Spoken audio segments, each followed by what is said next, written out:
So guys, we continue chapter 6, supply, demand and government policies, and in this video we're going to talk about minimum wage laws case study. So minimum wage law case study is referring to example of price floor. What are we going to do? We're going to take a market for labor and we try to understand how is the changes in minimum wage affect this market for labor. So before we do that, I want you guys to understand that the theory of supply and demand or graph of supply and demand can be actually taken and implemented on any other markets rather than goods and services. So we can take supply and demand diagram and apply it for market for labor. We can take supply and demand diagram and apply it for market of savings and investments or something like that. So the only thing when we do that, we need kind of to understand who determine supply and who determine demand on that market when we're looking at different market rather than goods and services. So this is market for labor. This is market for labor, or labor market probably should have been a better kind of name for this. And on our market for labor, we're going to have supply and demand. Well, remember, supply on the market for goods and services is determined by sellers. Demand on the market for goods and services is determined by buyers. Since we have demand for labor right now, we need to determine supply is determined by whom and demand is determined by whom. And remember, on this market for labor, we have two sides of the market. I'm going to put we have firms and we have workers. So therefore, let's actually take these two kind of participants on the market for labor and try to determine, try to figure out who is going to determine supply and who is going to determine demand. So for our market for labor, over here on our kind of price line, our vertical line, we're going to have minimum wage. Remember, we're looking at the example of minimum wage. So before we're going to get to that price floor and how it's changing market outcome, we need to figure out who determines supply and who determines demand. So we have minimum wage, and over here we're going to have quantity, quantity of either jobs available or quantity of workers. So, and let's suppose initially I'm going to take just one curve and I'm going to take supply curve. So my question is, for this market for labor, who determines supply? Workers, I'm saying who is determining supply? Workers or firms? So, and in order for us to understand how it works, let's suppose we're going to take some points on our graph. Let's suppose that minimum wage, for whatever reason, is going to be in the amount of $2. Here you go. We're paying $2, per hour when people are working. Let's look at this quantity that is going to be on the market. Just think about you personally, from your point of view. When the minimum wage is $2, do you think you will be willing to work at such lower wage? Or do you think it's going to be a lot of people willing to work at such, low minimum wage? And the answer is no. We're going to have only a little bit of people working at this minimum wage. So therefore, quantity supply over here, remember, this is quantity supply, is going to be relatively little. Now just think about, if we're going to increase minimum wage, let's suppose we're going to increase it to, for example, $7. Do you think it's going to be more or less people willing to work at this minimum wage? And the answer is more, isn't it? So therefore, our supply curve, or exactly this is what our supply curve is showing for us on the graph. When the minimum wage is increasing, we will have more workers willing to work, and supply curve exactly showing us that quantity supply is going to be actually higher. Now, let's suppose if I'm going to increase minimum wage to, for example, $11, are we going to have more or less people willing to work? More. And supply curve exactly showing us that. So therefore, supply curve is going to be determined, this is quantity supply 3, is going to be determined by workers. So pretty much workers are going to decide that at each whatever level of minimum wage, Am I going to work or am I not going to be willing to work at this minimum wage? So therefore, supply curve is determined by workers. Now, let's look at the demand curve. Let's look at the demand curve. So we still have market for labor. We're going to have minimum wage over here. Minimum wage, and this is going to be quantity. Okay, remember, demand curve is a downward sloping line.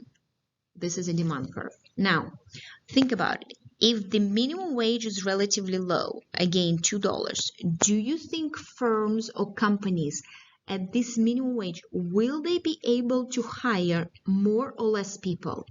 And the answer is more, because this is their cost of, production. So therefore, if they need to pay only $2 to their workers, they say, you know what, I can actually hire a lot of workers, isn't it? So therefore, this is quantity demanded is going to be relatively high. Remember, quantity demanded for labor. We're going to demand how many people we will be willing and able to hire at this minimum wage of 2. Now, if all of a sudden government is saying, no, what are we going to do? We're going to tell you that minimum wage in the economy must be $7. Now you as a business owner, you need to pay $7 to your workers per hour. Will you be willing and able to hire more or less people? Less. As a business owner, remember, hiring people, this is the cost of production, and this is exactly what demand curve is showing us. Here we go. All of a sudden, quantity demanded is going to decrease. We're going to demand, as a companies, we're going to demand less workers to work for us. Or you can look at this, that number of jobs opened in the economy is going to be lower. Okay, so therefore, demand curve at this point, do you understand that demand curve is determined by firms on our market for labor? Just think about now, when the minimum wage supposed to be, let's suppose government is saying, no, the minimum wage is going to be $12. Okay, you must pay $12. This is the minimum what you can pay actually to your workers. Do you think companies will be willing and able to hire more or less? And the answer is less. And this is exactly what this demand curve is telling us. Quantity 3 demanded, so we're actually decreasing the amount of workers that we are hiring, or we're decreasing the amount of job openings in the economy. So therefore, supply is determined by workers and demand curve is determined by firms. Now, we're going to keep going. In this slide, we're going to put supply and demand for labor on one and the same market. So this is labor market. So this is a case study about minimum wage, and this is the example of price floor. So we're going to have minimum wage over here, and remember, this is quantity of job openings, or quantity of people are willing to work, and therefore we put supply and demand. And I'm going to indicate supply is determined, remember, by workers. Demand is determined by firms. I really hope, guys, that you're drawing this with me. And let's suppose, random number, I'm going to say that minimum wage in our economy is actually, I don't know, let's suppose it's going to be $7. And this is going to be our equilibrium. Whatever this number, quantity equilibrium, it's going to be over here. Okay, now government is saying, you know what, $7, this is not actually really fair for our people to make such little money. What are we going to do? We're going to impose a new minimum wage, and therefore by law everybody must pay $10 an hour to their workers. So remember, this is going to be our price floor. This is example by price floor. Why it is so? Because price floor, this is a legal minimum. Remember that you can charge for the product. In our scenario, since this is market for labor, this is a legal minimum that you can pay to your workers. You cannot pay lower than 10. You're welcome to pay higher, but you cannot pay lower than 10. Now let's look what is going to happen on the market. At this $10 minimum wage, I'm going to go and I'm meeting with my very first curve, because I met with the demand curve determined by firms. This is going to be my quantity demanded, or this is number of jobs available in the economy. So quantity demanded, number of jobs available in the economy, because demand is determined by firms. And at the same price level, I'm going to go and I'm going to meet with my second curve, because I met with my supply curve determined by workers. I'm going to put, this is quantity supply, this is quantity supply, and this is number of people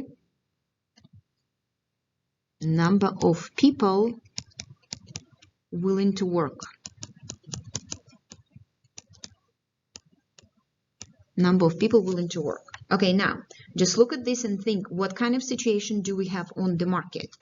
Okay, so number of jobs available in the economy, only this much. Very little, isn't it? So let's suppose I'm just going to do some kind of, let's suppose 1,000, thousands jobs available in the economy. How many people we actually have over here that are willing to work? Let's suppose I'm going to say that this is actually 3,000. What do we have on the economy? When we have a little bit of jobs in the economy and more people are willing to work than jobs available, what do we have? We actually have unemployment, isn't it? So therefore, we created over here, when we increase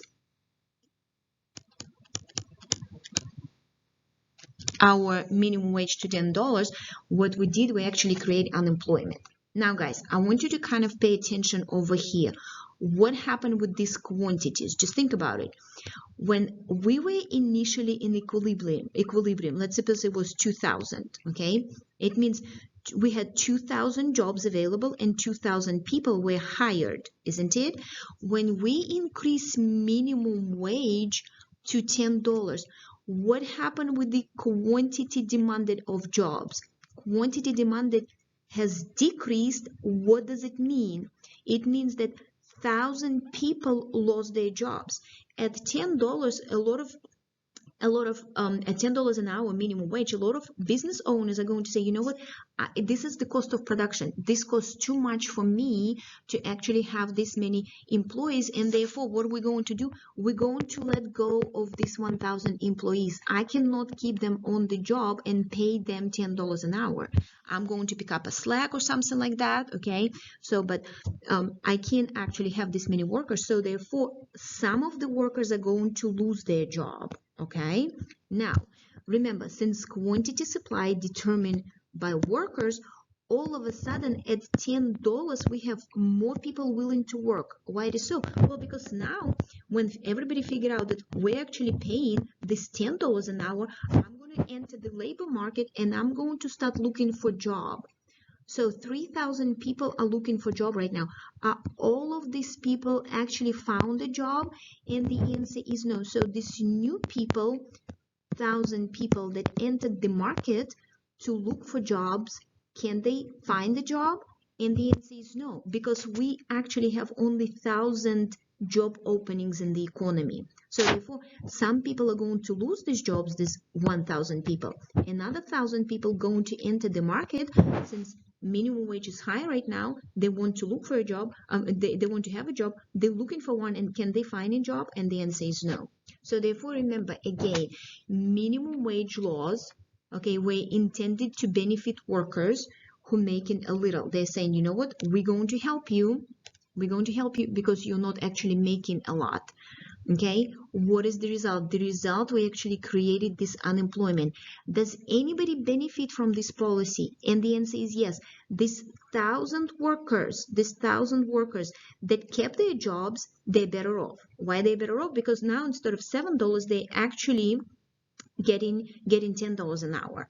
Okay, but these 1,000 workers, they lost their jobs, and these 1,000 workers, they're looking for one. They entered the market, but there is no jobs.